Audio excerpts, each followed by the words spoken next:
Welcome back. This time we again have the privilege of counting on IRINA TSUKERMAN. She is an international lawyer specialized in geopolitical issues and human rights and founder of Scarab Rising. And this time I would like to update some issues we have covered in previous conversations. First of all, I have been reading reports, an article in Foreign Affairs by Alexander Gabweb, where he considers that 1 to 2 years is for Putin is going to be very painful to continue keeping this war at the pace he has been keeping it.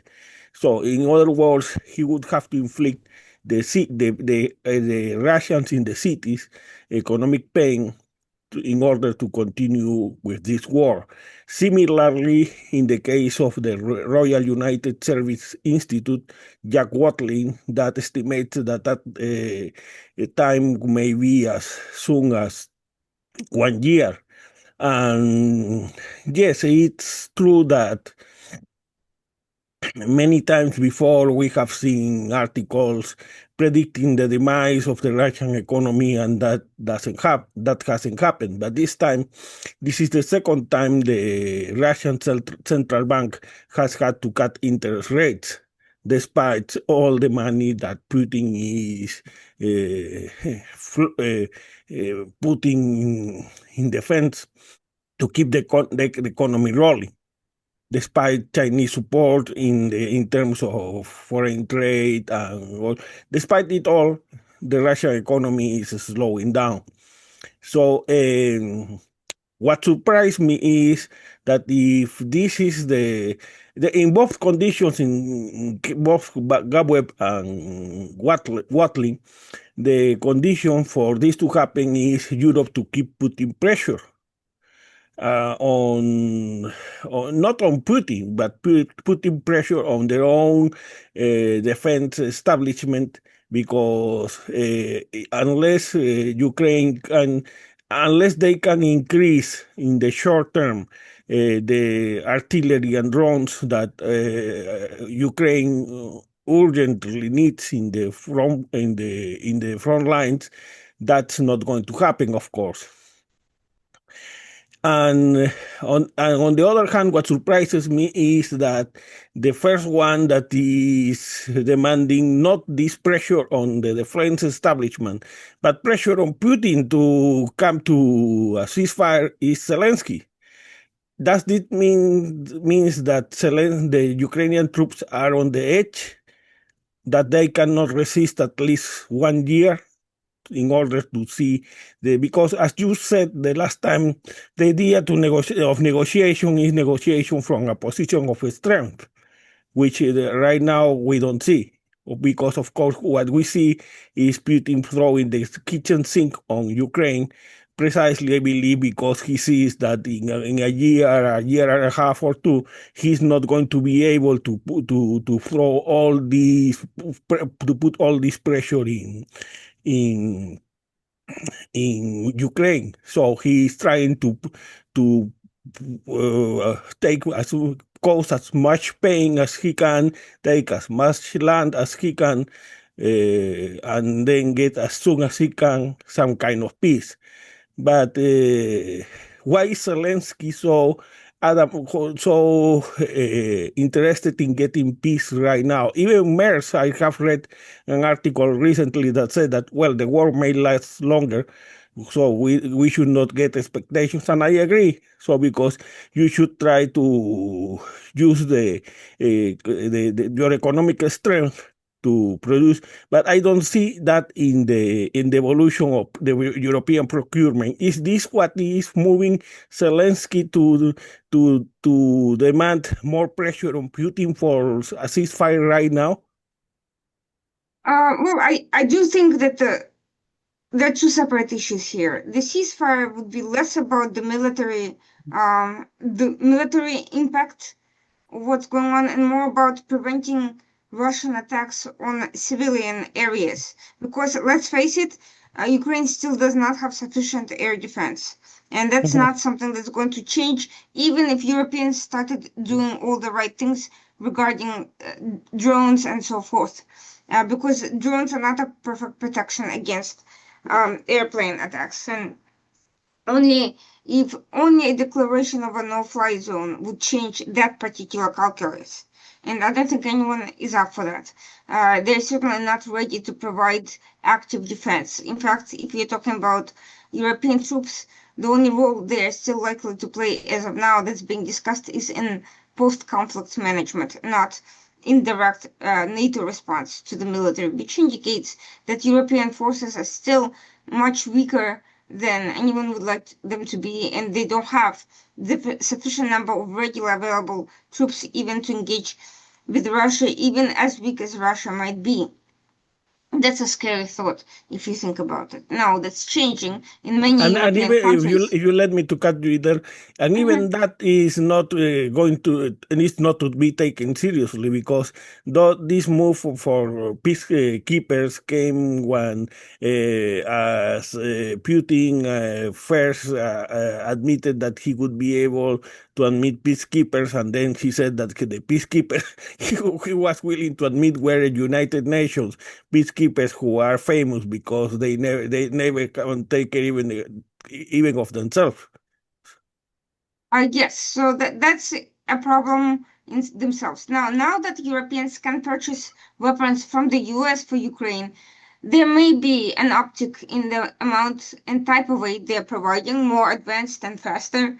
We are also seeing that France and Poland will be co-producing powder, which should also help with some of them ammunition related shortages, but none of that in itself is sufficient because we're facing two issues. One, Ukraine itself and the types of offense it needs not only to maintain a stalemate and to avoid being invaded, but to actually start serious counteroffensives.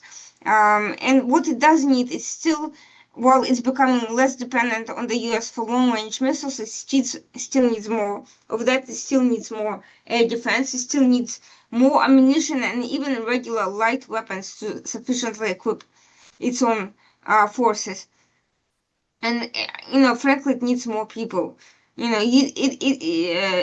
Especially if people want to see, if the international community wants to see a faster end to the war. Otherwise, it can take a long time because Russians are, not only have a larger population and are ready to send off human waves of very young people year after year as they come of age, but they're also hiring North Korean mercenaries to send as first wave of attack and then to use better trained soldiers for more serious operations. So that's one thing. Well, so Ukraine is one matter. The other matter is European own security. We are hearing rumors that Macron told the French hospitals to prepare for potential attack by next year. Now, what that could look like, I don't know. I very much doubt that the Russians have the wherewithal to invade France through conventional means, but could they use an air attack of some sort? Some drone attacks internally. That's certainly possible. We have seen mysterious drone appearances in the United States and the United Kingdom, and no one ever got to the bottom of who was behind it, where they were coming from, and why they were why they were appearing in military zones. Some of the incidents were linked to foreign intelligence related activity, including China and possibly Russia. Uh, who's to say that won't happen in France or some other European countries? So that sort of asymmetrical warfare attack, military style, but not fully engaged, is certainly possible. Other forms of asymmetrical warfare, including biological warfare, are certainly possible. I wouldn't rule anything out. Tactical nuclear warfare is also something that is relatively easy to implement, although how such material would get into European Union is unclear because the European security has been relatively successful in keeping arms flow out of the Schengen zone in the last years after the escalation with ISIS. So I don't think it would be that easy for the Russians, especially after the polonium incidents in the United Kingdom, and the like. But I wouldn't rule it out. But I don't think a conventional military engagement in European capitals, at least in Western Europe, is the first danger zone. However, that doesn't mean the Europeans aren't concerned and don't need to prepare for such a possibility. So it means they have to prepare for two. One, to assist Ukraine immediately, and also to prepare their own national military capacity for potential confrontations, whether with Russia or some combination of Russia, China, Iran, North Korea, who knows.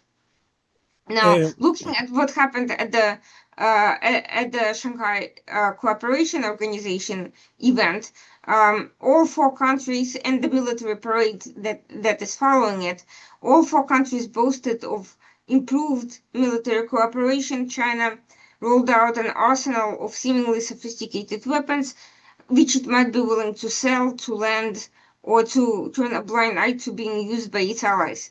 That said, I don't think China is looking to get actively engaged in any potential confrontation with Europe because it would undercut its own financial and political interests. Everything, and I also am not sure how many of those weapons actually work. China has been, and all the rest of them have been well known to exaggerate their military innovation a great deal. So yes, it's wise to prepare, but this also means that you need to be preparing for two things at the same time. One, for Ukraine to ensure that the conflict doesn't spread too much externally, and for other potential invasions, the Suwalki Pass, Estonia, which has gotten HIMARS and other sophisticated equipment. Whether it's going to be enough depends on who the adversary ultimately ends up being. Is it just going to be Russia? Is it going to be Russia plus Belarus, or Russia plus North Korea? Kim just pledged that he would do anything that Russia asked to assist, and that's a scary thought.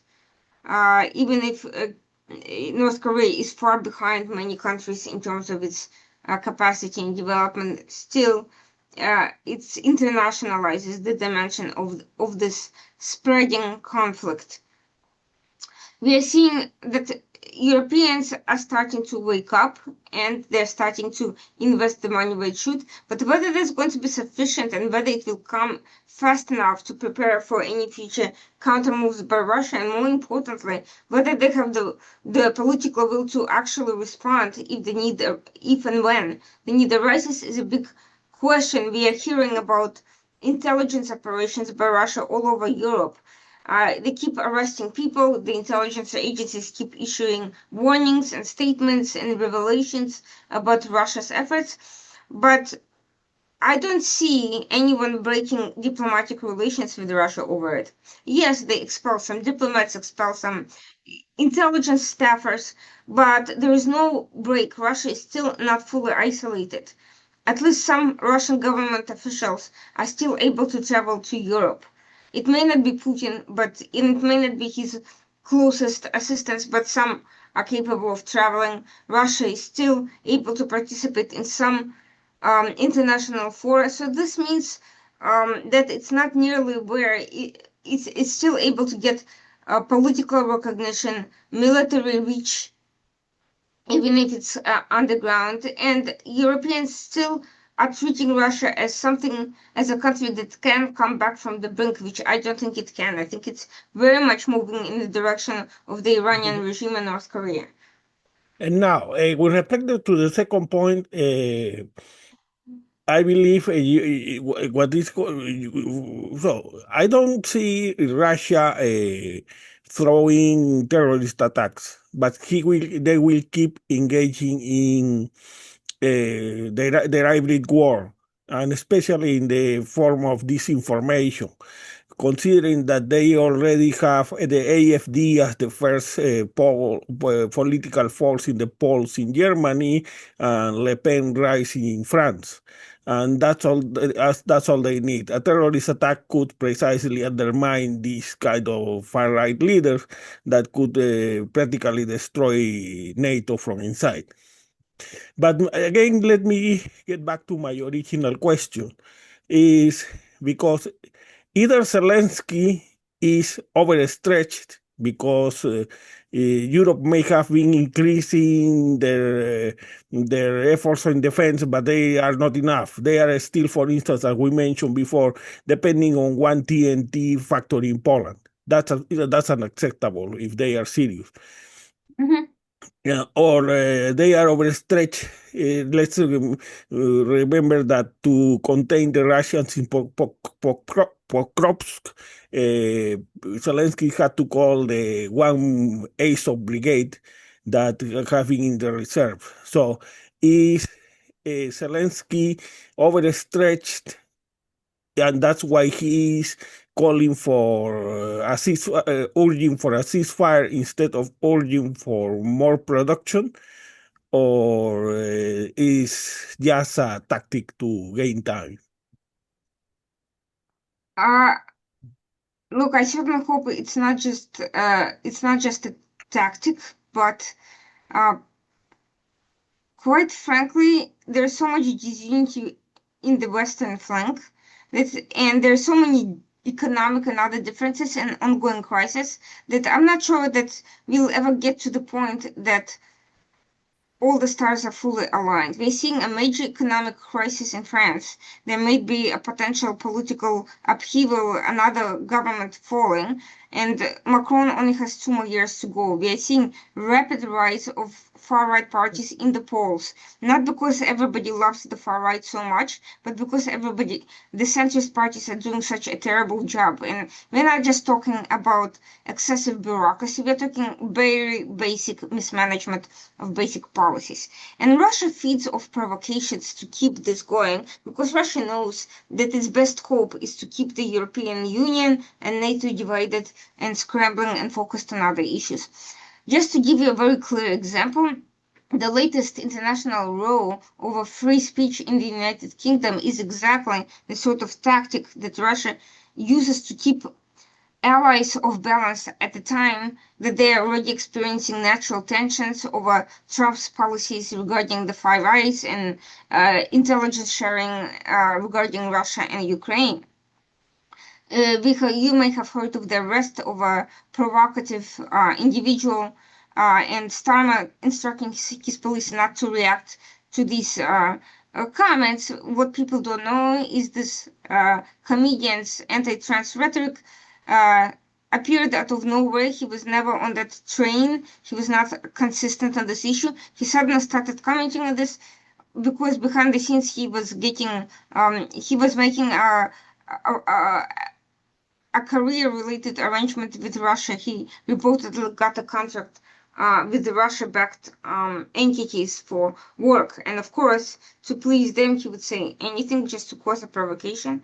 Now Nigel Farage is presenting before the Congress on this issue. There was another individual, a woman who was thrown in jail for provocations, violent behavior, and she was basically a paid agent of pro-Russian groups who is also now pushing the free speech line with the United States. Who benefits from the daylight between the US and the UK, the two closest allies? Of course, Russia and China and, all these hostile forces, nobody else. And, this is exactly the sort of thing that is being horribly mismanaged by all involved. The US should not be getting involved in free speech issues in Europe. No matter how different we are, it's still our allies, and we have bigger fish to fry at the moment. And on the other hand, the Europeans should understand that Russia will deliberately exploit the free speech issue to cause public outrage, because most people are not going to go research every person who claims to have been violated, who turns out to be a Russian agent of influence. Most people will take this sort of announcement at face value and claim that the security services reacting to that are overreaching.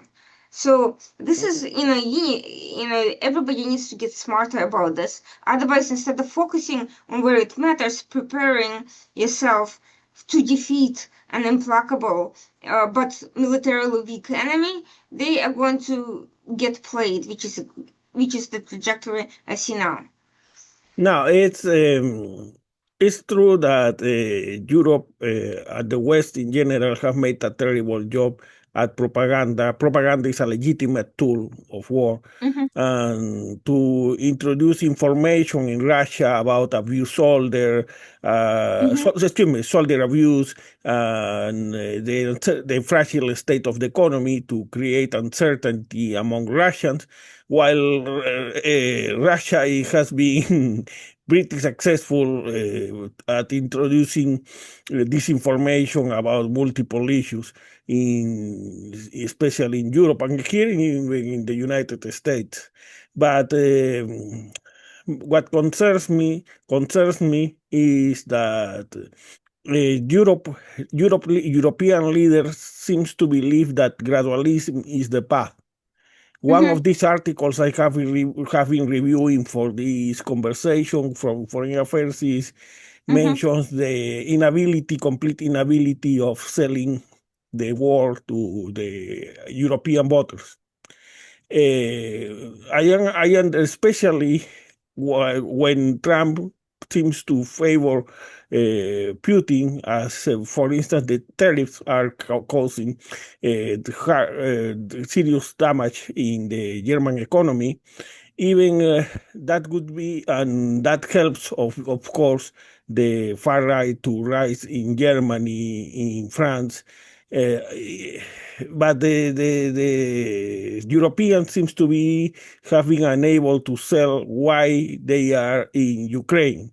Why is dropping Ukraine is not just a matter of dropping a country and then starting over, because as Jock Watling notices, if Ukraine crumbles, the European defense system overhaul is also going to crumble. There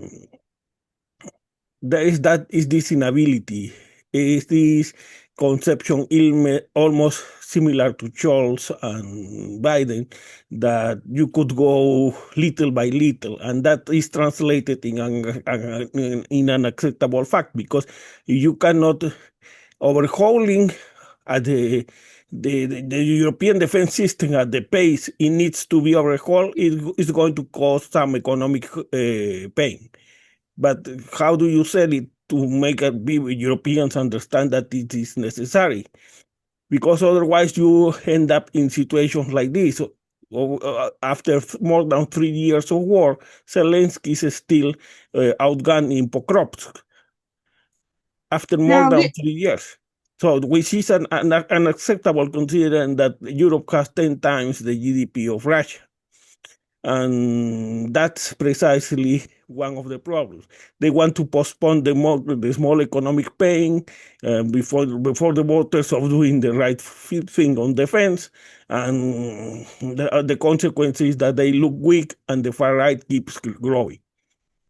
so this is the inherent problem of having a bloc of democratic countries. On the one hand, they can be more efficient than authoritarian alliances in many ways due to the more transparency and so forth. But on the other hand, there is more to debate endlessly. It's a nature of democracy, and there are going to be different assessments of the level of threats. Now, Poland has shown us that it's certainly possible to become fairly well prepared fairly quickly. But even with Poland, there are limitations.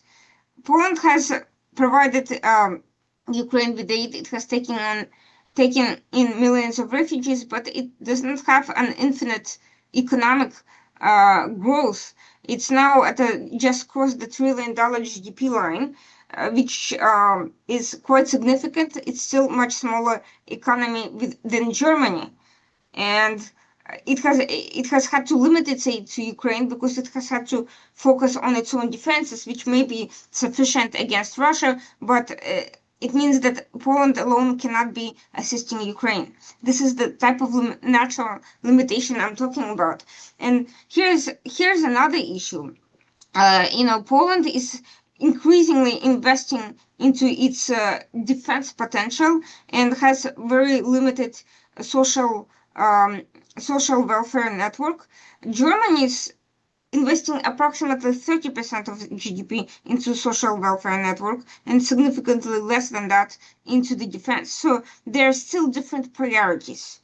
I'm not saying that there should be zero social net for individuals, but the fact is Germany has become a social welfare country, not a defense-oriented country. And something's got to give. You need to balance the priorities when there is a crisis. You cannot act in a time of expectation, heightened tensions or potential war, the same way you're acting in the peacetime. And frankly, having such a huge social network net only attracts free free freeloaders. There needs to be some for people who are in dire need, but you also want to wean off healthy, skilled individuals and get them work training and get them on their feet. Your goal should not be having people less incentive to work than to receive government aid. It's just not sustainable. So we're seeing that German economy has fallen significantly compared to what it was at its peak due to these miscalculations. They obviously don't happen in a day, they happen over a period of time, past administrations. I can't blame Merz alone for this, for the No, current situation. It's happened over decades. But actually, it started with Merkel. yes.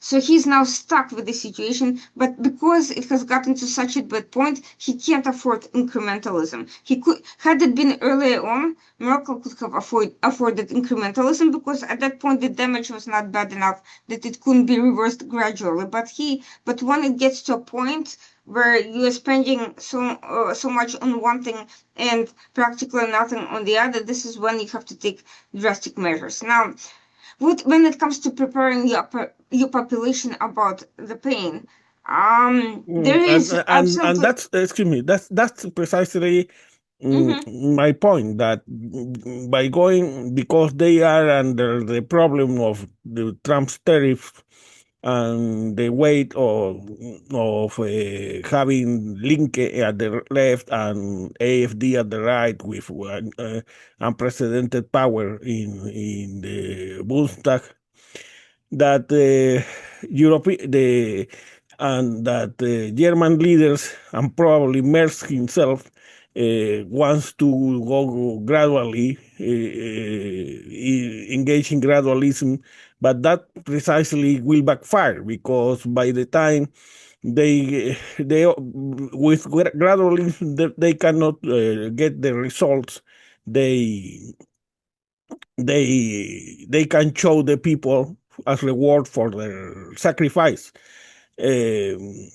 Gradualism only helps the extremes. For instance, what happens if crops falls? Because it has been outgunned, just because there has been not sufficient effort to provide Ukrainians properly, just gradually, little by little. So here's the thing. Of course, it's better to slowly enact different measures, and then the people are less likely to react drastically. It's like a boiling frog. If you start doing it, throw the frog into boiling water, it will jump back out. But if you slowly get it adjusted, it will stay there until it loses. It goes both ways. It goes for bad policies and for positive policies. The problem is, um, the Europeans have failed to do what was necessary when they could. Now, I don't think they have an option other than ripping off the band-aid and announcing that they have rapid mobilization of all capacity towards a wartime economies. And there is no slow removal from that. We're too late at that point when you have.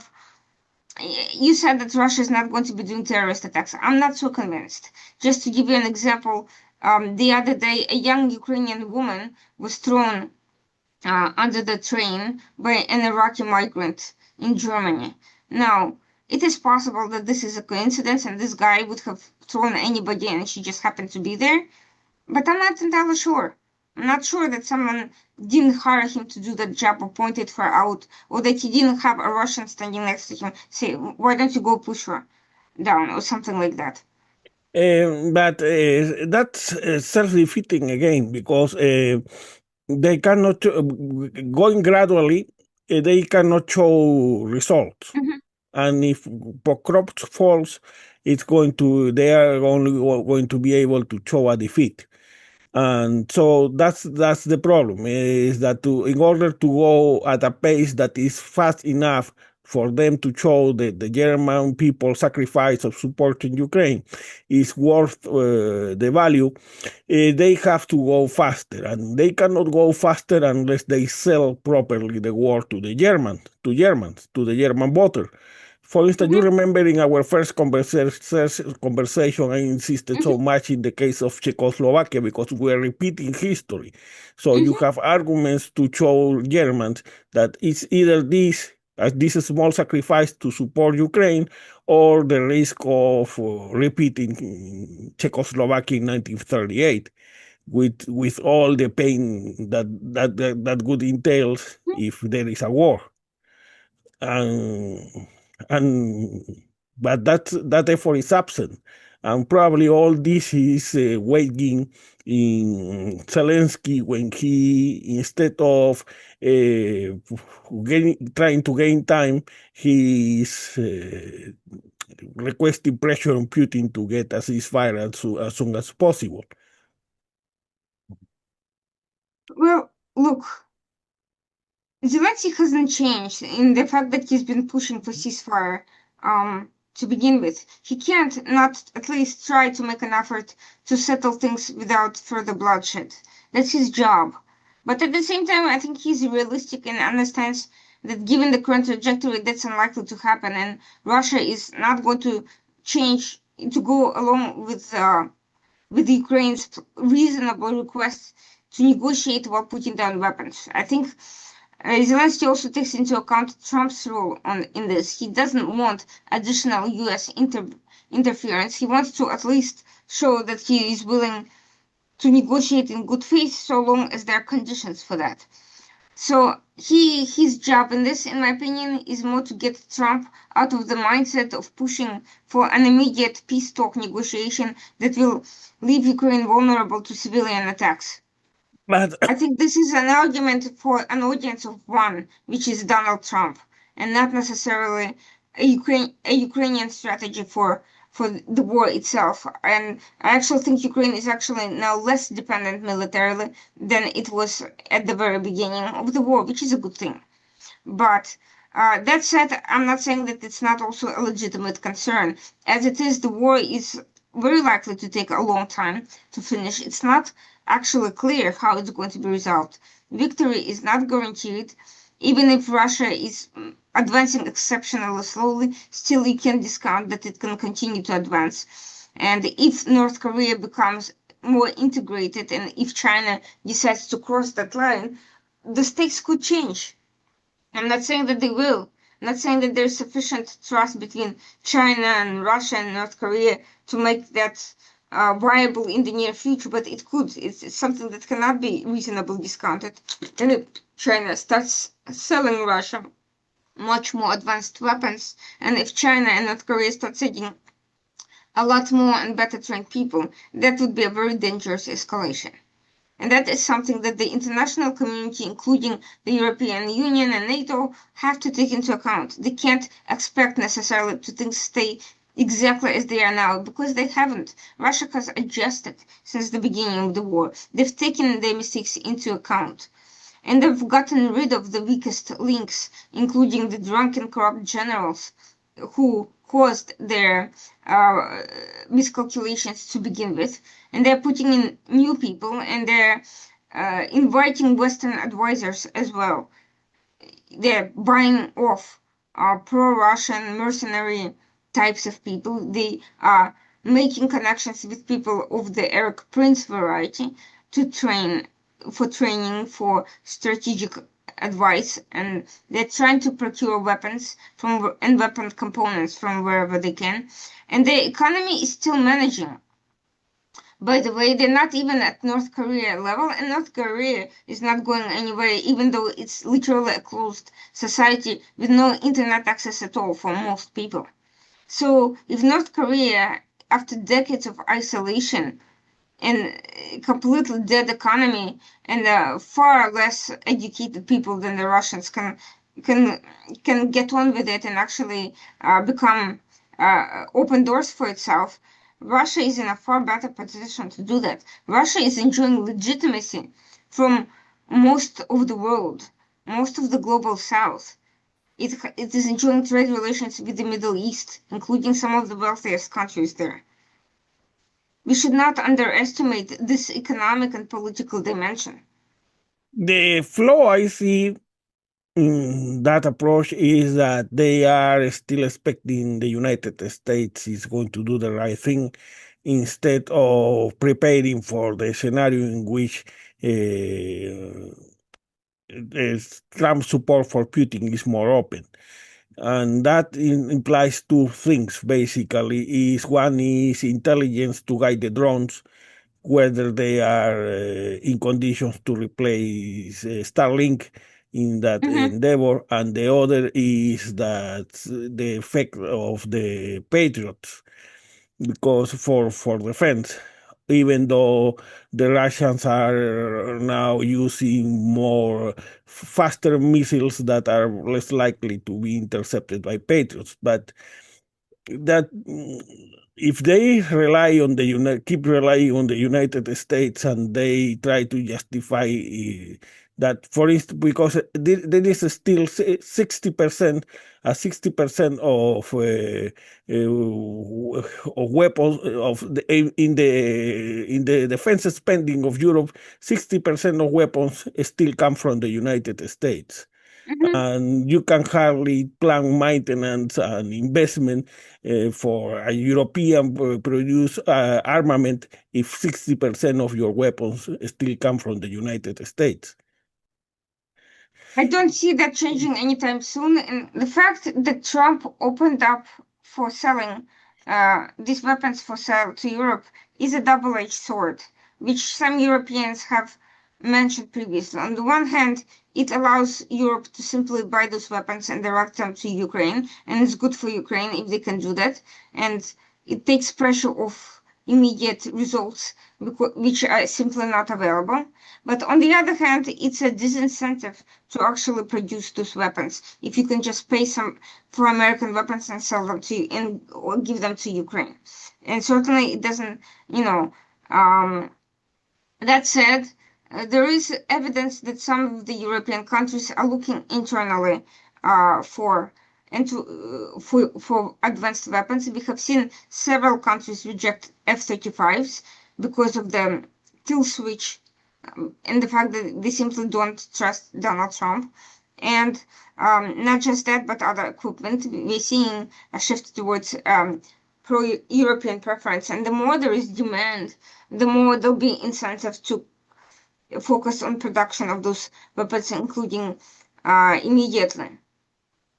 And before we move to Israel, is that's precisely the problem. Is that I understand that European leaders are flanked on one side by the far right and the far left, and on the other by Trump's tariffs that undermine their manufacturing.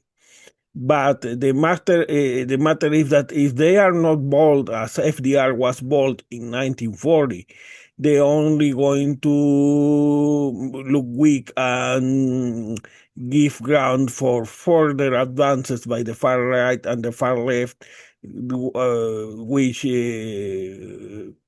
which didn't happen in 1940 because FDR counter isolationism and solved the war in terms of American interest. What I was saying about Czechoslovakia in 1938, because Mm-hmm. precisely what Europeans want to avoid is a war, but precisely they have the precedent of some people who naively tried to avoid war in 1938 only to get a much bloodier and longer war in 1939. Look, it's not only about avoiding the war that's a problem. At least that is an understandable sentiment. Though I agree with you that strategically it's not a good move. But yeah, every day I'm hearing stories of various conflicts of interest. This Russian oligarch is still maintaining his homes in Spain. This other person has some influence in Austria. You can't go like that. If you want to avoid war, you need to isolate Russia so much that it becomes dependent on completely subpar economies and weapons. Otherwise, by giving them boons and giving them breathing space on any level, you're increasing the chances for a war. You don't have a Sure. way out. You cannot. It has to be a total economic focus on bankrupting Russia. You cannot continue importing metals. You cannot continue hosting their oligarchs. You cannot continue keeping their frozen money until a better day. It has to be, if you want to prevent a military escalation, you need to bankrupt Russia economically completely to the point that the economy is in shatters like Haiti, not even like North Korea.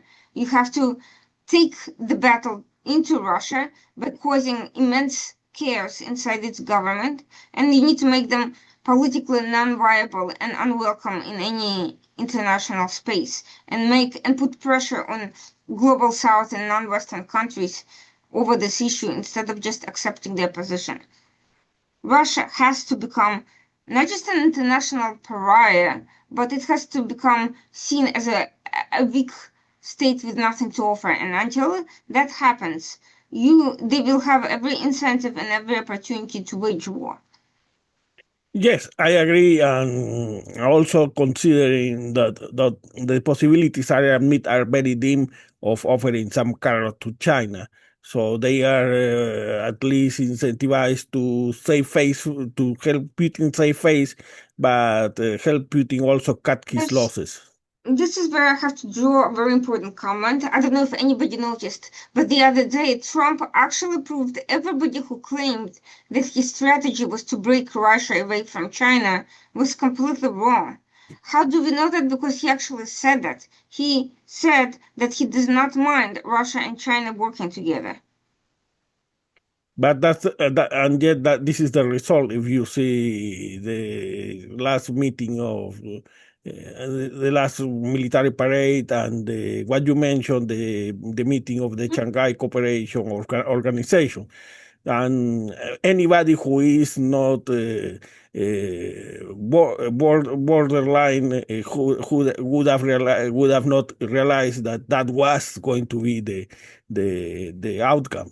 So because even he has made things worse, because even inside BRICS, India and Brazil were the counterbalance to Russia, with China in the middle, and now he's pushing Brazil and India to the camp of Putin. But let me pass to Israel. So it's Mhm, my question is, especially now that it has been a document has been leaked about the Trump's dream of a Riviera in Gaza. mhm, Why and the IDF itself have a report about all the mistakes made by even in their own perspective. I don't know how much mhm, sound is that perspective in terms of counterinsurgency, mhm, but even in their own perspectives, all the I believe six offensives made in Gaza before, because it has been like a guacamole game in which they were going after Hamas in the south, in Rafah, then went in the north, then at the center, then at the south again. That's not serious counterinsurgency. And probably that is reflected in the IDF report. But if my question is morality apart, Netanyahu wants Gaza and the West Bank, and he is using that against the interest of Israel and Palestine. Because even Galan notices that this war didn't have to be that this long. The military objectives of degrading Gaza military had already been achieved long ago. So the question is, why Netanyahu doesn't abide by any kind of ceasefire already? Even Hamas has already accepted Israel terms and moved directly to reconstruction, where Trump sees the perfect opportunity for ethnic cleansing. Why is this unnecessary bloodshed and starvation when he has a much easier path to get rid of Palestinians? The starvation would not necessarily stop had if Israel did better militarily and so forth. This has been Hamas's tactic from the very beginning, and Hamas, if left in power and it's becoming increasingly unpopular in Gaza with each passing day, would rebuild itself.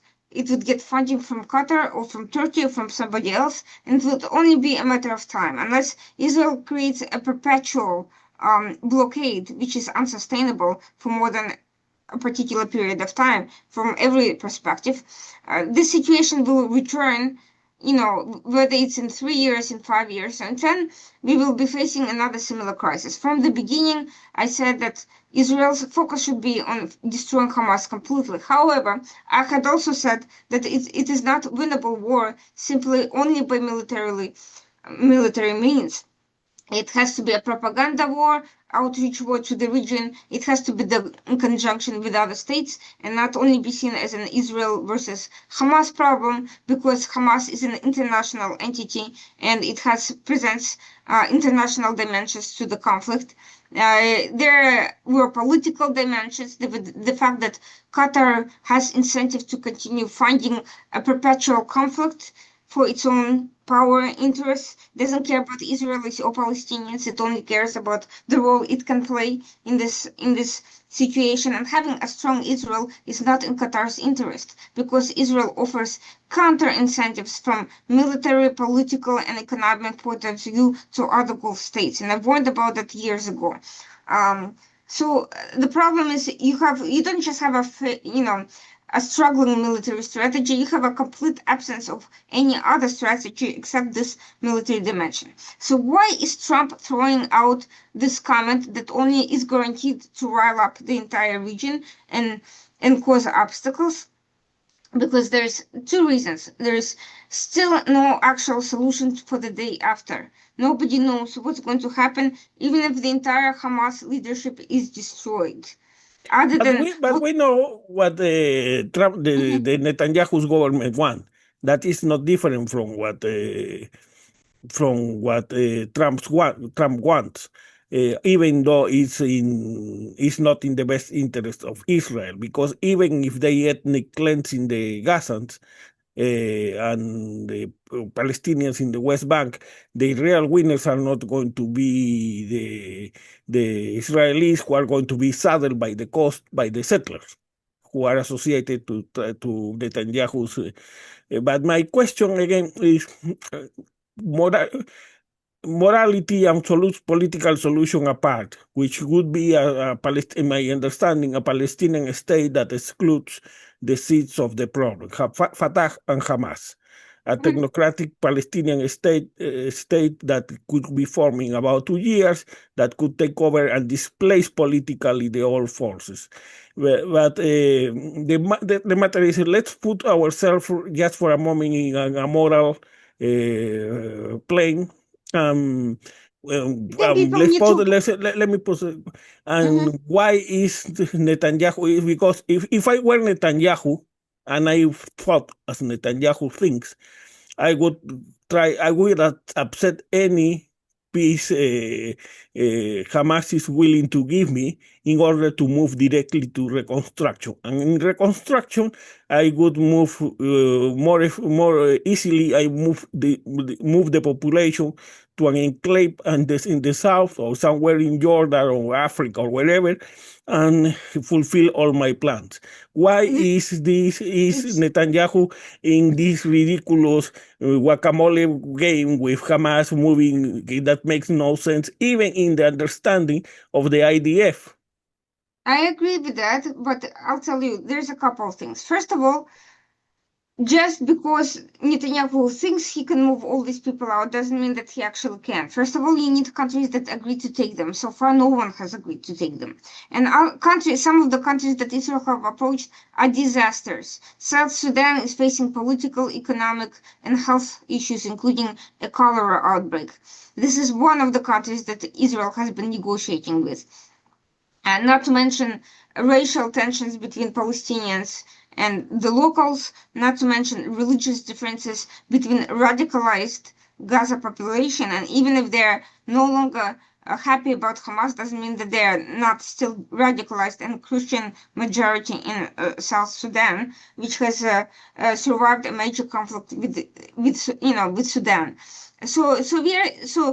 And that's just an example. So practically, it's not an easy solution just relocating all these people to outside Gaza. Inside Gaza, Netanyahu made a mistake from the very beginning, probably a deliberate one, to be honest, to not follow the counterinsurgency strategy of actually holding the areas and not just clearing and moving on. Of course, Hamas was going to move back into those areas, and of course, Hamas has every incentive to continue recruiting um, associates who are more anti-Israel than they're anti-Hamas, even if they don't necessarily like Hamas either. But we also have to get rid of the fallacy that any Palestinian state at this point and with the current players is going to be democratic, liberal, or tolerant of Israel. In fact, what's most likely is going to happen is that with the current set of players, it's going to be an extremely anti-Israel state. Now, admittedly, if we could create some sort of a benevolent monarchy like UAE, that would be the best possible option, at least as a transition, and then later they can decide whether to become a democracy or not. This obsession with democracy was what brought Hamas to power to begin with, without any structural reforms on the ground. And given that PA was literally created by the Soviet Union and Hamas is an Islamist Muslim Brotherhood organization, this is neither option is democratic in its structure from the beginning. They cannot have a real democracy with Yeah, those. no, it's what the problem is that, um, of course, if they see still the process, I believe, in terms of what Paul Bremer saw in Iraq. Let's wait 6 months, declare call to elections, and that problem solved. And they only got insurgency, and after the insurgency, a Shia government that even have death squads. Uh, Definitely, but definitely, in the case of Palestine, you need. I believe in that the reason of all these problems that started in 2006 were not elections or democracy, were were the kind of forces that were in command of Palestinian politics. Fatah, the first reason for the election of Hamas was corruption. The second reason was subservience. They have become the clutch forces of the Netanyahu's government that even use even their own death squads. and that's what against what the Palestinians voted against, and then Hamas took advantage of that. And in 2007, we know what happened is they fought each other and divided Palestine between the West Bank for Fatah and the Gaza for Hamas. But this chaotic balance of forces that led to the situation, because otherwise nothing, if you exclude those two tumors that are Fatah and Hamas, probably there is no reason why the outcome might not be different from the Good Friday Agreement that gave Ireland a new state, even at the site of Northern Ireland with Belfast, and that we don't see to this day Ireland and British in Belfast fighting each other in no, the war is in the past. But that's impossible if you keep Fatah and Hamas.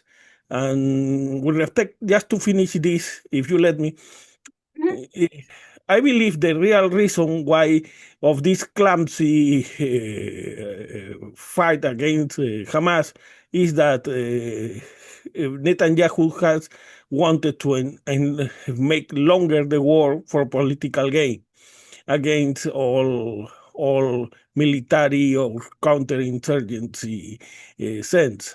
And that's why we, to this day, see the IDF playing guacamole with Hamas in the south, north, and center, instead of what could have been a more precise solution, even in terms of a vision like a brutal vision, like for instance the Chechen War. You just go and displace and kill. Yeah. So I believe the real reason of this disaster is Netanyahu's approach that has politicized the war. He definitely could have. I think that's one aspect. I think there were many people who politicized the war. The problem with Netanyahu's politicization of the war is that it directly harms Israel's own interests. He ended up deliberately isolating Israel from other countries and other options just to ensure his own stay in power and to create a dependency on his own leadership among the population, because the more isolated Israel gets, the more they're dependent on the prime minister and the more he can play the strong leader card against the alleged international opprobrium. Uh, but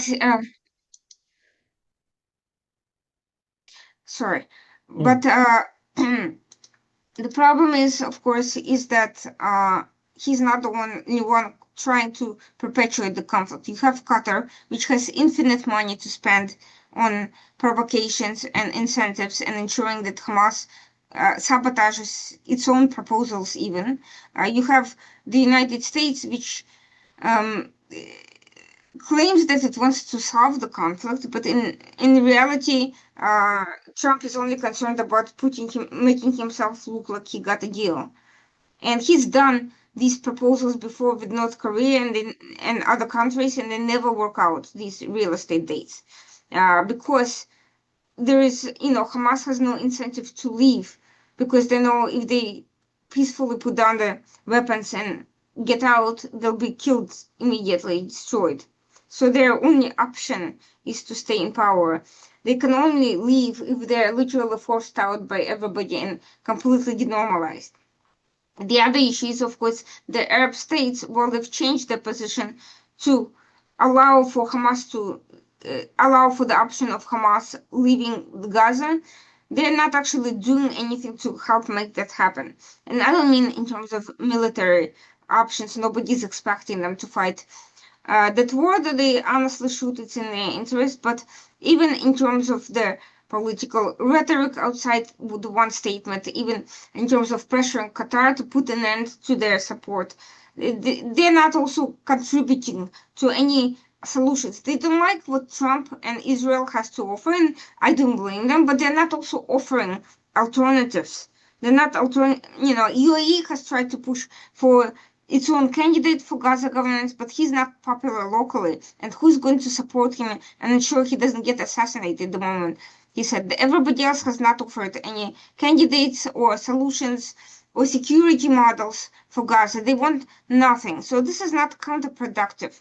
It ensures that the only options on the table are either Netanyahu's or Trump's. So they are, Egypt has tried to be has tried to be somewhat constructive in training Palestinian forces for Gaza, but they are PA forces, and just because Hamas is not wanted in Gaza doesn't mean that Palestinian Authority is going to be any more popular. And Egypt too doesn't have alternative candidates, nor does it want to be involved in securitization or governance or anything requiring commitment. So we don't exactly have a cooperative regional framework that would create a constructive path to anything that doesn't involve the current sets of players who have already discredited themselves over decades of disastrous governance and terrorism. So it's not, yes, you can say that Netanyahu is being terrible, and he is, but, the reason why his own people see him as the only option is because no one else is saying, okay, Netanyahu, here's what we are going to do. Can you accept this? And then he would be forced to say no to a UAE proposal, to a Saudi proposal, to an Egyptian or Jordanian proposal, and say, look, we've got you all these, we are willing to cooperate, we are willing to step up, this is what we are offering.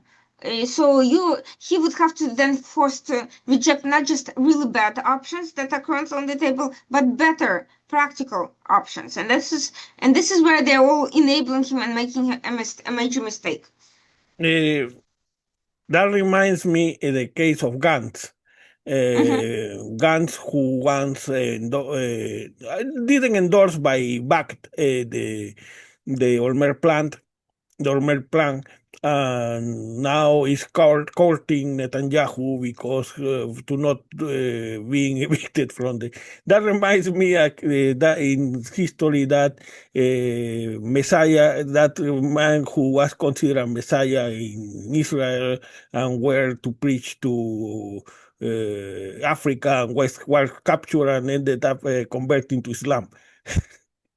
Yeah, this is unfortunate. This is the nature of the politics in Israel. No clear ideologies, no principles, just political survival for its own sake and power. Yeah, the Israeli opposition is a disaster. So that's not the issue. People don't have anyone to vote for. Maybe they'd be glad to get Netanyahu out and have someone, but they don't. But the opposition has no alternative plans. They're all claiming that what Netanyahu is doing is damaging, and it is. But what are they proposing instead? Yes, because Bennett, who already has clips, was selling himself pretty much as Netanyahu without Netanyahu. So, what kind of opposition is that? But let me clarify that, and I explain why I resent so much the Biden participation in this war. That would allow me to clarify a previous my answer in our previous conversation.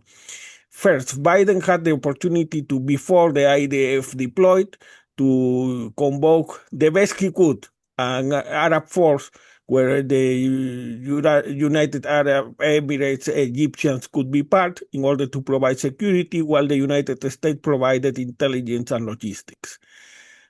Biden let the IDF enter Gaza, and by that was too late. Then you have even Gallant and Gantz, who was at the time the leader of the opposition, even back in the Olmer plant, and according to reports I read, there were from something like 6 to 10 seats in the Knesset that could be turned in order to bring the Netanyahu's government down and with early elections, and so get a more reliable partner. in the peace deal. Instead, Biden turned his friend Bibi into Julius Caesar with conquest in Lebanon, Syria, and attacks in Iran. So it was bizarre. And then you have the third option that is the only one that the pro-Palestinian activists seems to realize that is the using arms as leverage. That is not going to happen because basically the arms the Israeli use are not European but American. So that's that's a mirage. And that's why I resent it, because in the first two scenarios, Biden had an opportunity to get a more reliable partner to introduce by force, if you want. Because what was going to Netanyahu do if Biden entered the area before the IDF? Shoot against the multinational force? No, he couldn't. He cannot shoot against the United States, which is the the source, the main source of their economic and military support. So, and that's why I resent so much, because those were wasted opportunities that are not going to happen right now, and we are, because of the mediocrity of the Israeli opposition, we are in a no way end, because as you say, so it's the idea is not to go back to the 1970s, but the idea is not either to going back with a right that is formalistic elections to 2006, where the Fatah undermined the Palestinian democracy and then paved the way for Hamas. So we are in very bad options. I just wonder what would happen if Trump gets away with his dream. The Palestinians are pushed to the south, and then Riviera ends up with one or two suicide bombers per day to greet the guests.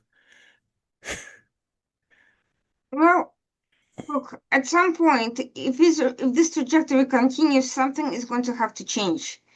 Because it's very obvious that it alienates even countries like, Germany and Denmark, that are generally non-conflicting, and they're not at the forefront of pro-Hamas defense socially, that something is wrong.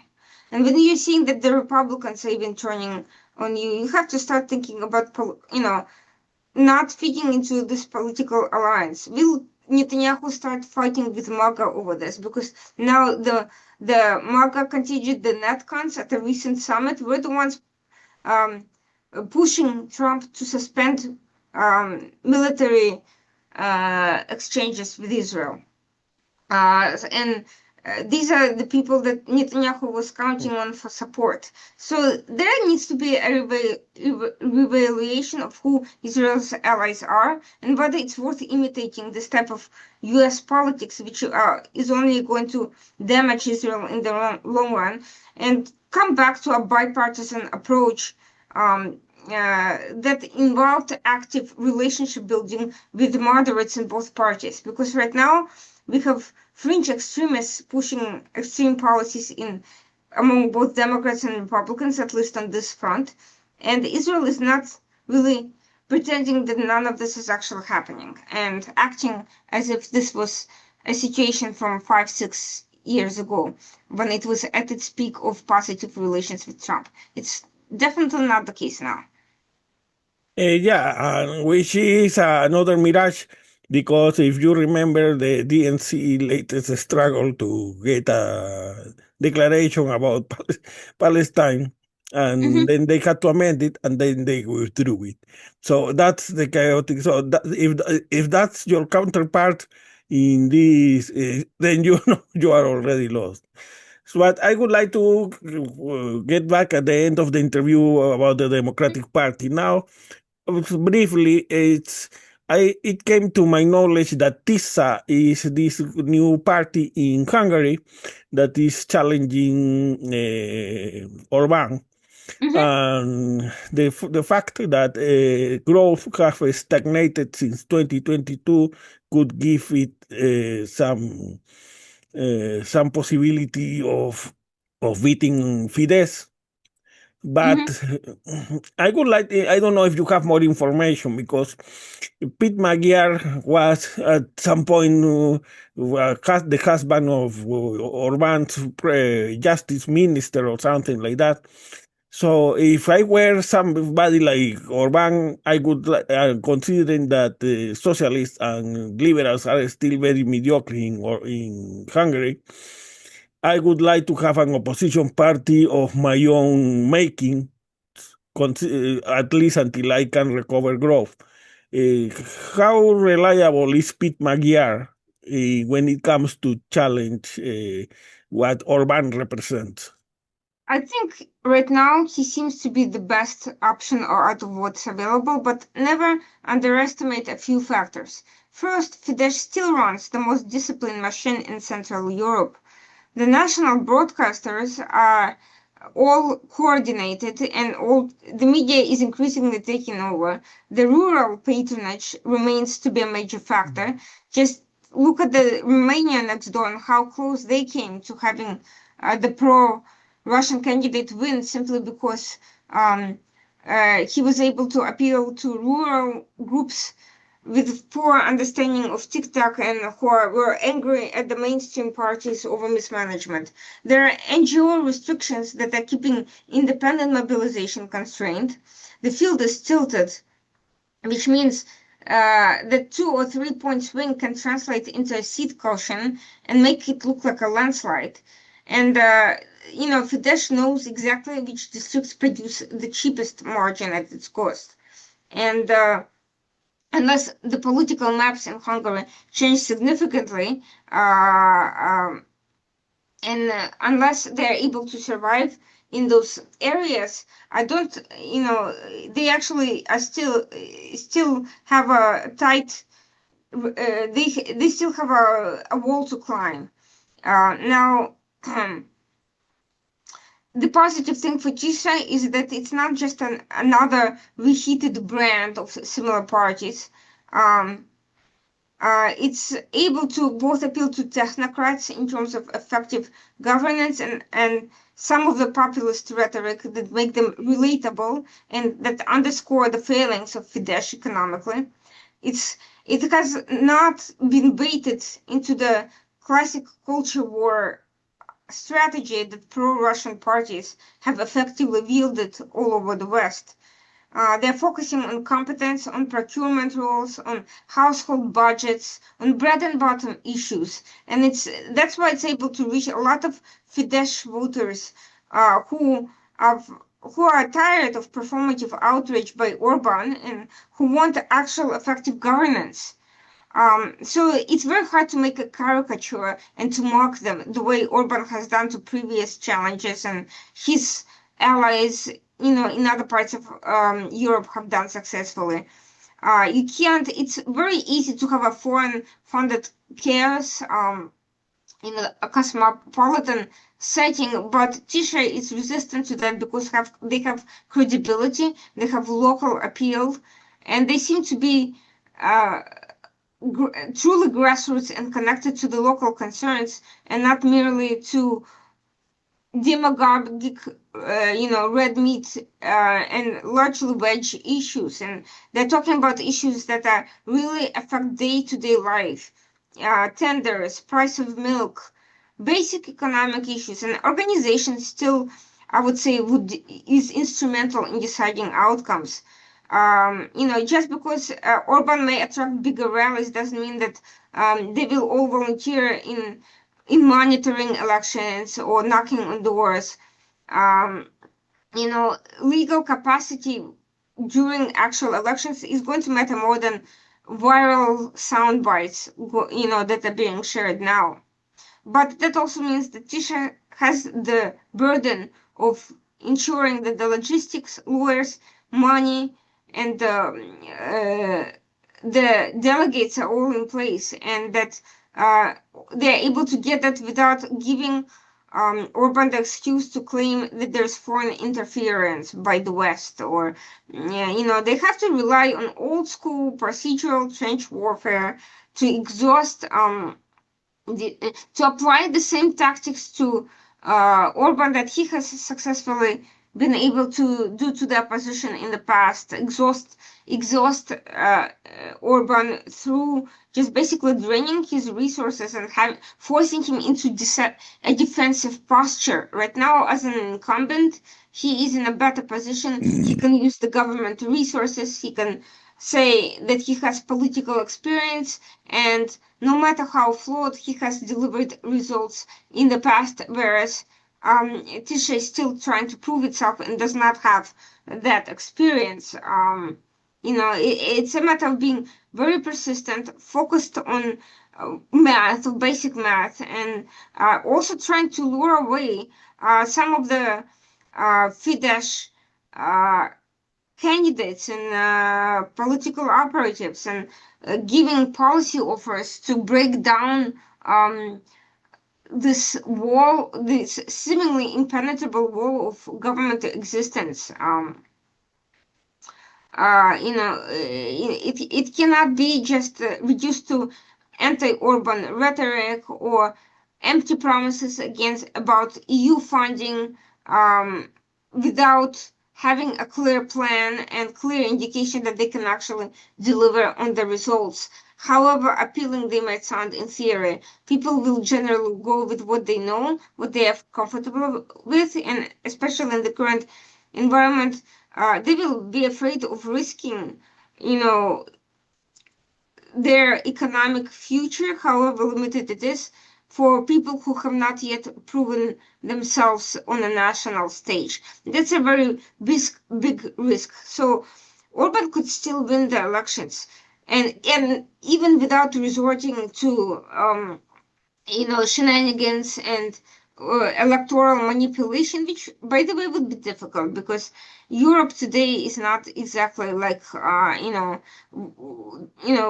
the early years of post-Soviet space. It's much harder to engage in these shenanigans. But as I said, remember what happened in Romania. The parallels between Tisha and the Democrats today, there are some similarities in fact that organization still matters, message discipline still matters, breaking away groups of voters who are otherwise aligned with the incumbent still matters, and that's what Trump actually did very effectively in the last election, as Bill Maher pointed out in his recent episode. He was able to appeal to single issue voters and kind of break up all these little groups that otherwise would have been lost. Somebody obsessed with marijuana, someone obsessed with prison reform, another one, is concerned about culture wars. He was able to get all these marginal interests and appeal to them. So there's a lesson in that. The Democrats have not been doing that persistently. In fact, if you look at their messaging, they're focused on a few big issues that they recycle time after time. Now they're trying to ride the anti-tariff train, and that might be effective in the long run, if not for the fact that they're distracting from this very good positioning by engaging in the sort of thing that forced people away from them to begin with. The return to the culture wars, the return to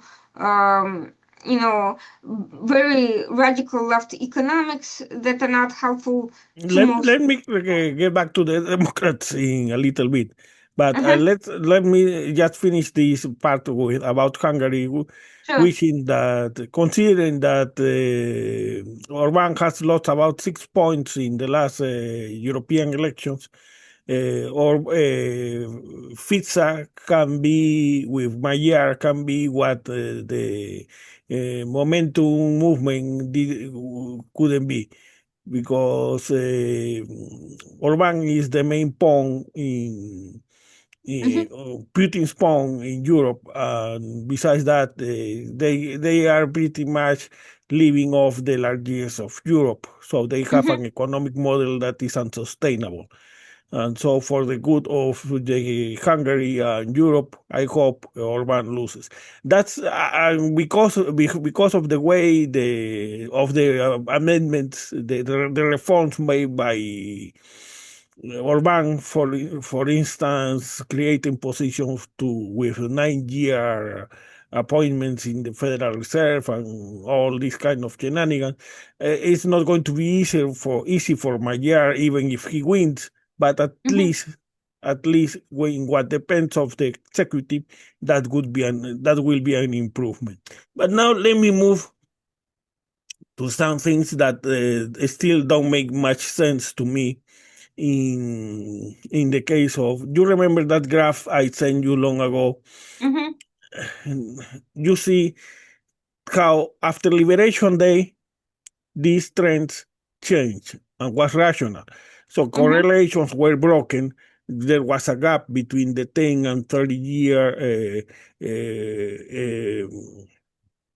yields for treasury yields, which reflected the increasing uncertainty. There was a fall in the dollar index. But now, before even more worrisome events, like for instance, in July 25, Trump trying to find an excuse to fire Powell with the issue of the remodelations of the Federal Reserve. In August 1st, Trump firing the head of the Bureau of Labor Statistics. And now, even as bad as that,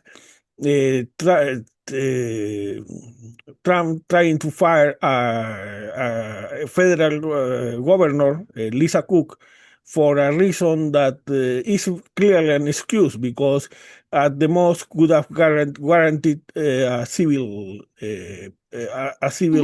fine or something like that, but not this kind of reaction, just because he wants to determine monetary policy. Even though we have the 1972 precedent of Nixon doing pretty much getting a compliant Federal Reserve head, and how that paved the path to stagflation. Precisely as we have similar shocks, just not in the case of the 70s, they came from Russian crops, Arab oil, and in this case, it's self-inflicted.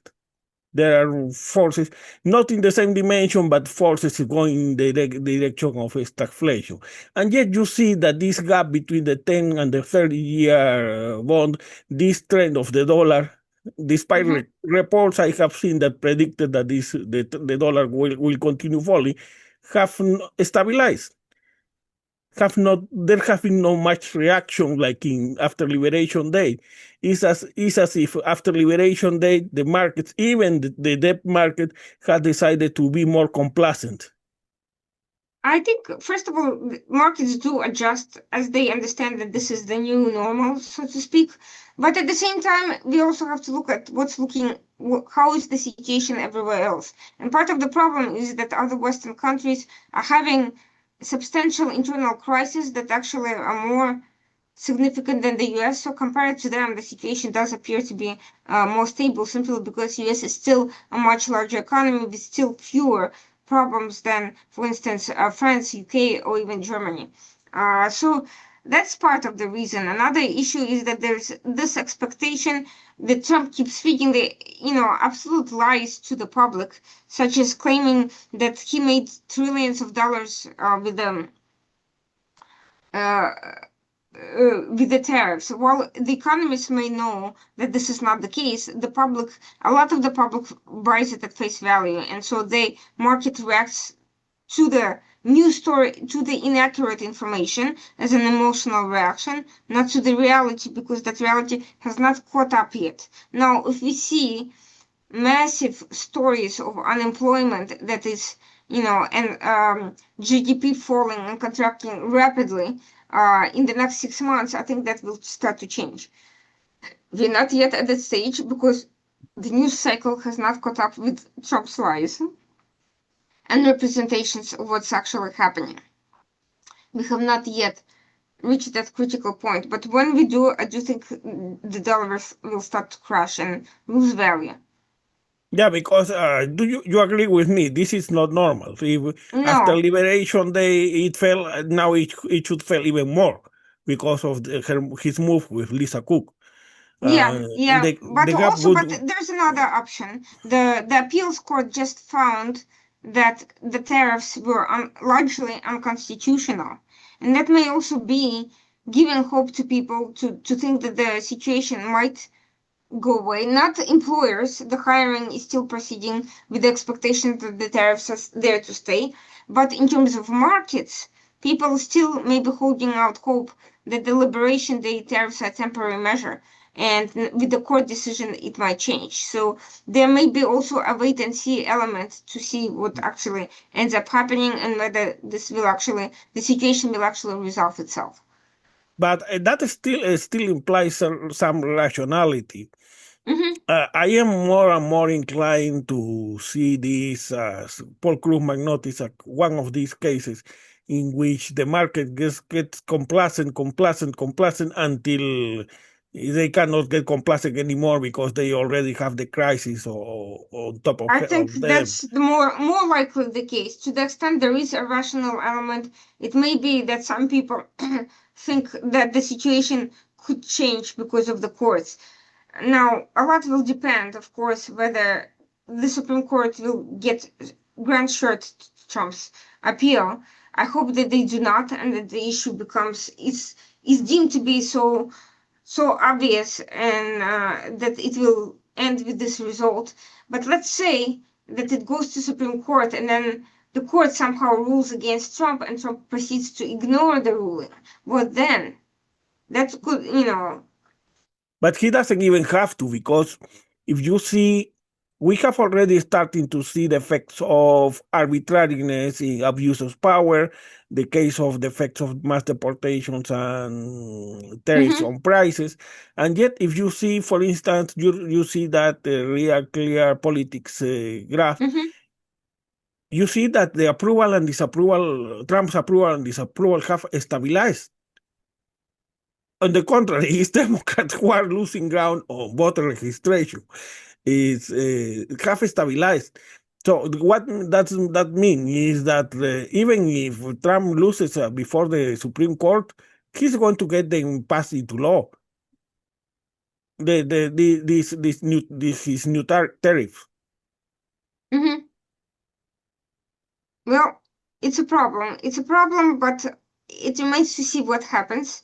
For now, he has some leeway, but that leeway of public acquiescence is not going to last forever. If the economics start changing drastically, and not just in some places, I think there will be a lot more pushback.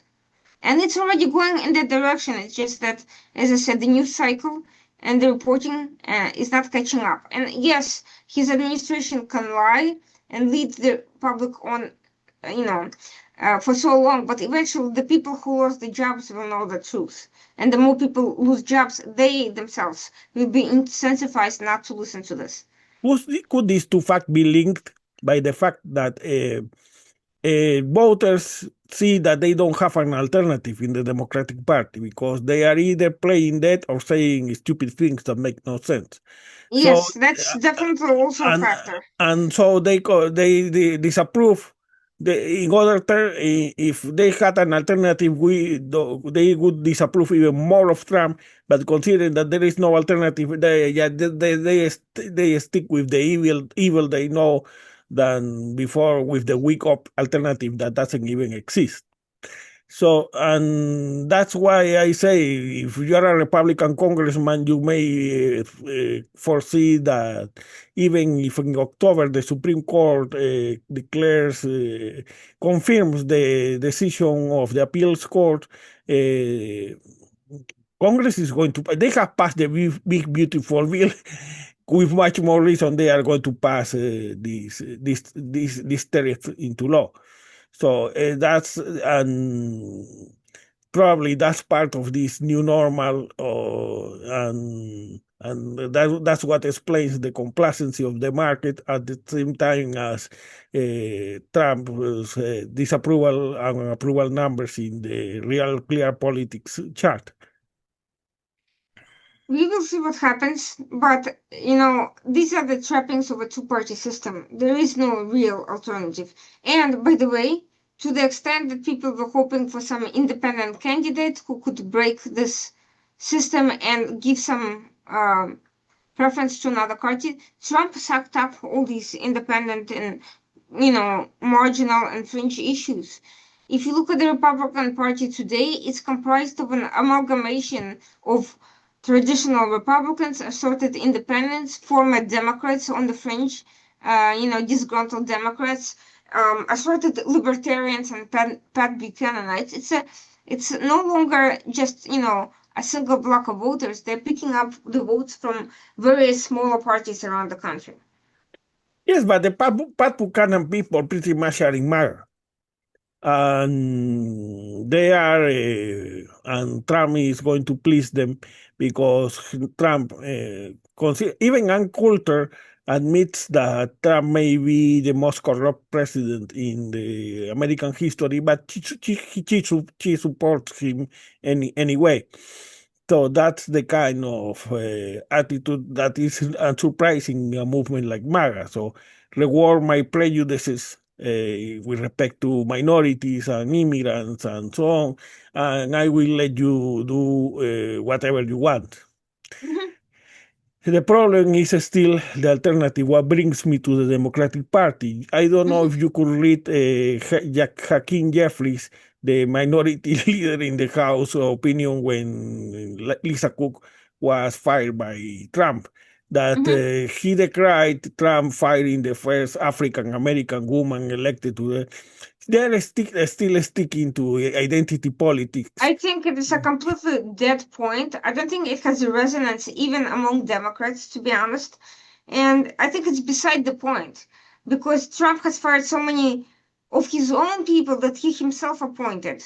And he has gotten rid of people, regular white people who were forced out after a month or couple of months in his administration. You know, it's like missing the forest for the tree. Yes, Lisa Cook happened to be African American, but he fired white people as well if they displeased him. So you And the can't. more important thing is that he sticks to an issue that panders to democratic activists and And consultants. nobody else. And exactly, because you see the priorities are tariffs, the economy, Mhm. the two top priorities in polls. So any person who knows something about political market should go for the most salient issue, John Saller, and the issue that is determinant of the vote, Anthony Salvanto.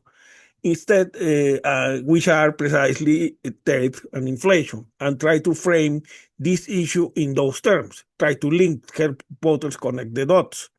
And that's the issue of precisely the economy, the situation about the economy, because uh,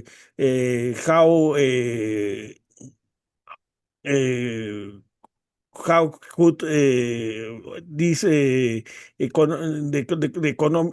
economic stability of working class families could guarantee when we live under this kind of capricious foreign policy where the president can even put 50% tariffs on India just because Modi didn't want to propose him for a Nobel Prize.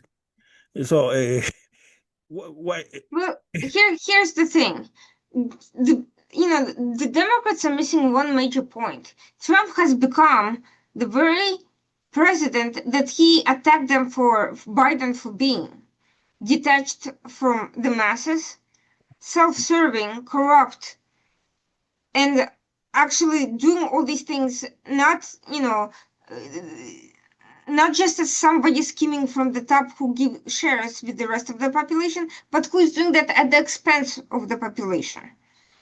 And when during the debates, I thought that when the one point that I thought Trump was doing horribly during the debates, I didn't like his performance at all. But the one point I thought was the winning point of his entire campaign was the one question he asked of, you know, is are you better off than to the voters? Are you better off than you were 4 years ago?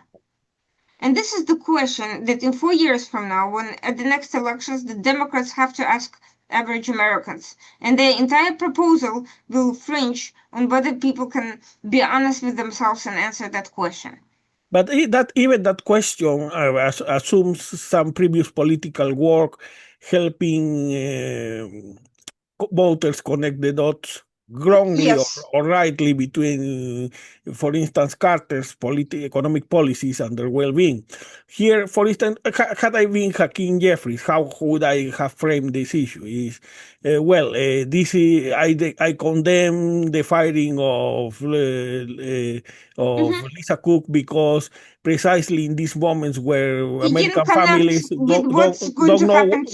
don't Mhm. know what is going to have with their own economic stability, we introduce even more instability by fighting the a governor of the Federal Reserve with for political gain, and this is nothing new. We already know that this happened. Something similar happened in 1972, and you have an idea of all the pain the Americans had to go through in the 70s. So Mhm. that's why, and this is precisely moved, among other things, by Trump's tariffs that are introducing even more uncertainty, so you don't know if you are going to make ends meet. That's how I would have framed it. So that way I connected with tariffs, I connected with the economy, uh, Exactly. but There is, and I don't understand this because you would think after the election results and after all these other people who they were trying to court went over to Trump, rightly or wrongly, they would learn that lesson, but that has not been learned. They would no, learn no, what people's priorities actually are versus what they think they are. They still, but now they have the hindsight, the benefit of hindsight, and knowing how it actually plays out in real time, and they're still doing the same thing. yes, so if you see the charts, because this is not secret information, the Mhm. real clear politics chart where the Trump's disapproval, no matter how bad he does, no matter if he does worse after bad, his disapproval and approval have stabilized, while voter registration for Democrats have is declining as if they were in power. Uh, that would say, I have no hope for leaders like Schumer, Jeffries, and Ken Martin. They are hopeless. They are, no matter what, they are going to frame it in terms of the first African American woman, the first Hispanic who calls himself Latinx, the first Asian who had no points in his driver's license, and things like that. Yeah, they are trapped in that mindset. So I know don't expect. But the matter is that you don't see democratic, the social, the civil society pushing for ideas on which around which leaders could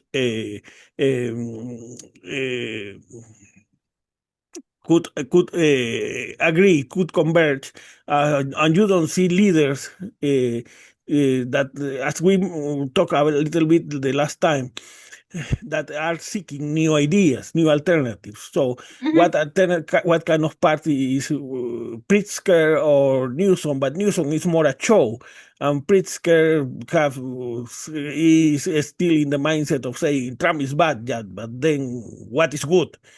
Because and that brings the issue precisely. I had a conversation a couple of weeks ago, and what is the Democratic Party look like more? The light version of the Republican Party, like Mhm. Biden a little bit was of the first Trump administration. They are going to look more like Clinton. They are more look a bit more like FDR's, because what you see right now is just the establishment playing dead, and the left playing childish with child dreams, because they say Mandani represents us. Yeah, but if Mandani represents you, the problem is that when Mandani fails because he cannot defy gravity, is that the left is going to be labeled as the Tories left labor. You cannot trust the economy. You cannot trust labor on the economy, and that's going to be the end. of any position, rational or irrational, at the left. So, what can we expect of the Democratic Party? What is the Democratic Party going to look like? Because otherwise, it's not surprising what you see in voter registration. Well, here's the thing. I don't really see anyone who's doing the most obvious, suggesting the most obvious thing, return to Clinton economics, to Clinton policies of the early 90s. It worked once, and it could be exactly what people would be happy to do after the past decade of turmoil. Obama's legacy is shot. It's dead. His foreign policy has been discredited, and even he himself is admitting it. So bringing back something that's closer to the center, attuned to the realities of the economic impact, focus on what actually matters, and then you can fight out your culture wars and ideological wars later on smaller scale and smaller issues. But on national politics, it's not something you can afford. You know, keep culture wars local if you must, but do not bring that into national discourse, because at the end of the day, it's always the economy is stupid. I agree with that completely. And the fact that they've lost track of it, the fact that they're living in a generation that's activist, not pragmatic.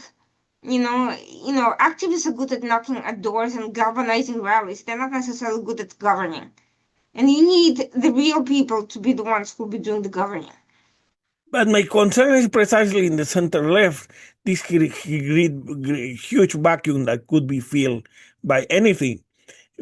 At least, and part of that, or defining that, setting parameters is what at least Bernie did. He drew a clear line with the woke left.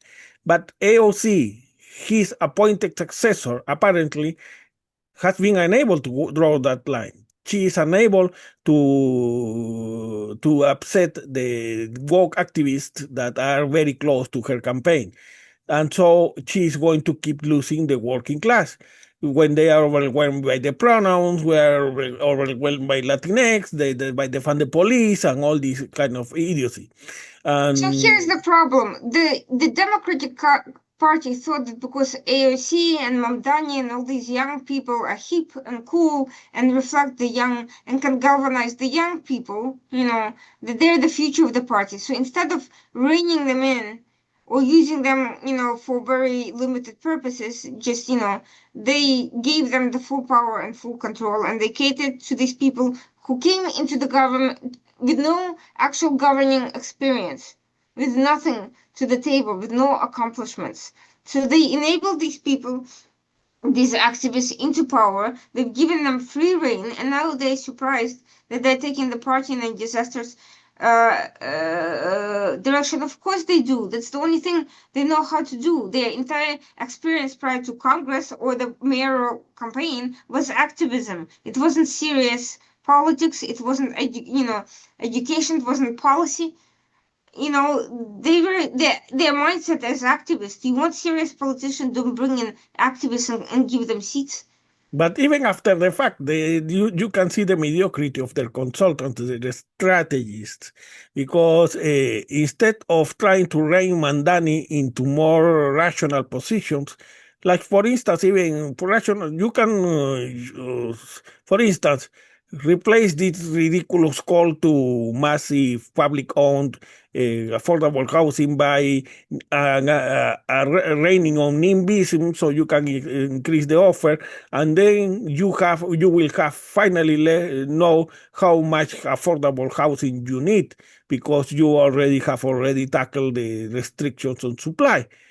So that was that was my position from long ago, but nobody reads me. But it was also recently a position written by Paul Krugman. So, but you don't see the Democratic. It's like Frankenstein trying to kill the monster after the fact. Uh, they have allowed, as you say, this kind of young people let me finish this, whose platform is that everybody must have ice cream for breakfast, and then instead of trying to rein them in, they are trying to sabotage them publicly. stupidly with the Cuomo campaign.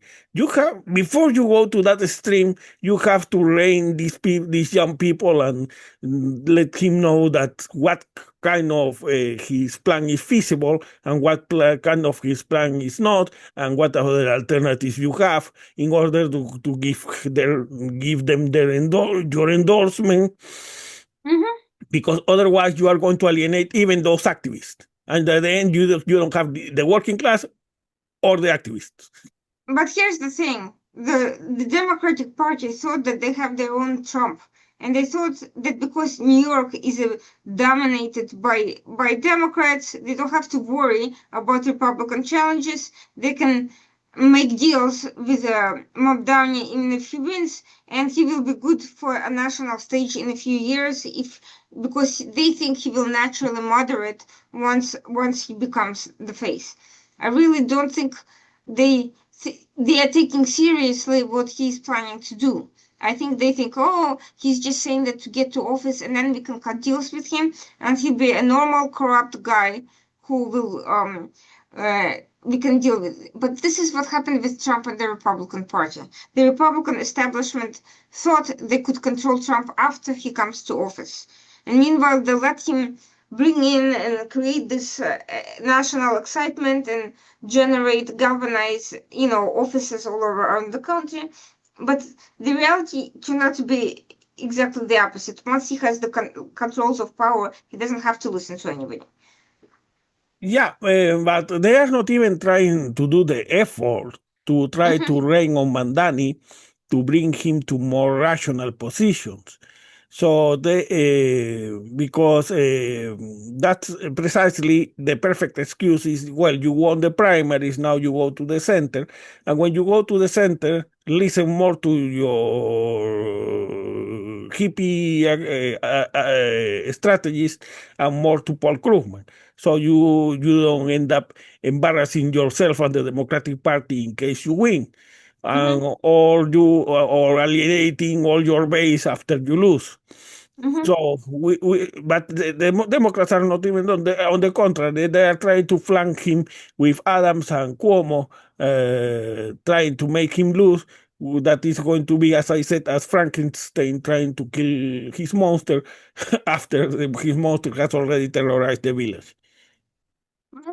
The only thing I hope to achieve, hope happens is that at least elsewhere people will not make the same mistake. And already in Minnesota, they unendorsed Mamdani like candidate who was trying to pull the same stunt because I think there they realized that it's not, that it's going to be a disaster. And, he will probably still win, but at least they will not have their names signed as an endorsement for for these policies, and they'll be able to distance themselves if he continues down the same path. But that's unless you have already make a serious effort to Mm-hmm. bring him to more reasonable positions, that's a huge mistake, because then you lose in either case. You lose if he wins and he Mm-hmm. embarrasses you, or you lose if he loses and then he can use the excuse that you didn't endorse him. And Yes. so that I don't know what. Well, those are the strategies of the Democratic Party that live in their own bubble, where Kamala Harris ran a flawless campaign. Yeah, unfortunately, yeah, the voter registration numbers, they are invulnerable to data. So whether it's the real clear politic chart or the voter registration numbers, they don't they, that how else could you explain ridiculous statements like Hakeem Jeffries about Lisa Cook, about the issue that this is closely linked to the top issues in the concern of voters. How else, more tragically, could you explain that there are no Democrats with name recognition trying to challenge all this ring circus that comes from even before to 2024? You know, I hate to say it, but I think the it's time for new parties because if the party structure is in power for too long, this is what it becomes: completely corrupt, completely devoid of reality, far away from the voter concerns, and unable to reform itself effectively. Yeah, well, I agree. So a party has is forced to have the cohesion, at least a minimal cohesion that an Mm-hmm. individual doesn't have. But it would have to be a party like the Tea Party and MAGA that fought inside the primaries. Otherwise, you only split the vote at the center left and make things worse. And my biggest fear is that what this data is leading to a seat, to an election in which high apathy and low turnout may allow Trump to win, or at least to minimize his losses. Mhm. That's unfortunately increasingly a possibility. I thought that it would be different. I thought that we are headed for a blue wave simply based on Trump's performance, but I no longer think that's the case. Unless something changes rapidly, we are facing more of the same. Yeah, you have to define the issue before your opponent defines the issue, because otherwise you have to reposition the issue, and that's much more difficult. Hmm. And the voters are screaming at your face, "It's tariffs, it's tariffs." And Hakeem Jeffries said, the first African American woman who, oh. Uh,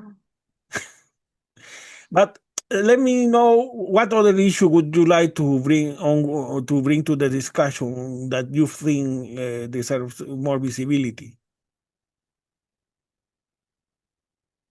Look, at the end of the day, this MAGA hijacking of the Republican Party is not good for anybody. It's not good for Republicans. It's not good for independents. Obviously, it's not good for Democrats. And it's certainly not good for the cohesion of the country as a whole. The problem is now people feel like they're compelled to follow MAGA, not only because there aren't any alternatives, but because once institutions start becoming consolidated under the rule of a particular movement, unless you have a counter movement that has a very clear vision that's better and more effective and likely to work, it's very hard to bring that out. So the only thing that can stop the MAGA component is a counter movement that's energized and that is devoid of the stigma that Trump and his voters managed to bring to classical liberalism and centrism and any sort of critical thinking. So you cannot have this infighting and expect these people to lose. Right now, they're the incumbents. They will keep winning unless there is a movement that is at least equal in strength and and vigor and a clear plan that will simply appeal to more people on more level and say, look, these guys correctly identified the problem, but this is why why it's not working out. It's not working out not because of some conspiracies or because somebody is criticizing. It's not working out because they have bad policies, and this is what we have to bring to the table, and this is how we prevent from it being hijacked and mismanaged by radicals from all sorts. And until we see such a movement from whichever party, these types of people will keep their power, because right now they once they got in and managed to entrench themselves, they're the automatic choice. They have the levers of power and they don't have to listen to anybody. Yeah, that implies, unfortunately, uh, leadership, but before leadership, ideas that could be solved by the leader, ideas that can be defined and The positioned by the ideas are leader. there. We don't need to reinvent the wheel. We know what works because we've had history of things working out very well. But what we don't have is leadership, people willing to challenge the party, uh, either of their party in a way, and kind of and and buck the trends and go talk and listen to what people actually want to see, and then say, listen, you may not like it, but this is what we have to do. So So, populism is exactly the opposite. It tells people what they want to hear, but it tells them doesn't tell them what needs to be done. It's You more need to properly combine those two things. demagoguery, right? Because populism is a race against the elites. It's more demagoguery. You need a combination of being able to identify the problems, but at the same time provide actionable solutions, not simple wishful thinking or fantasies or generic slogans. But say, listen, yes, Trump was right in claiming that we didn't have enough of this or enough of that, but this is how we actually get to that point. We get you what you want. We get you a better living condition, a better, job, without also making enemies everywhere and bankrupting our economy. Somebody And who is willing to challenge these demagogues needs to step up to the plate. The ideas are there, the policies is there. We the have a problem is historical with record. ideas is that if you read about the New Deal, I have read about, a lot about the New Deal. You see that many solutions are still there. And but if you ask the average voter what the New Deal was about, they don't know because they cannot connect the dots if they are not held by politicians and the media. And that's the problem. That's why you have this high mediocrity in the left. That's all the time I have for now. Would you agree to meet in a couple of weeks, Yeah, absolutely. same time? Yes, let's do that. I may be traveling in a couple of weeks, but I'll let you know exactly what my schedule looks like at that time. Yeah. Or if you travel, just let me know to adjust the day so Yep. we can at least meet before you travel. Sounds good. Thank you so much. Okay. See you soon. Yep. See you then. Thank you. Bye. And now, an important message from the Democratic Party. Protecting working families. I've been told I have 30 seconds, so I am going to tell you that we do have to, I don't swear in public very long, we have to fuck Trump.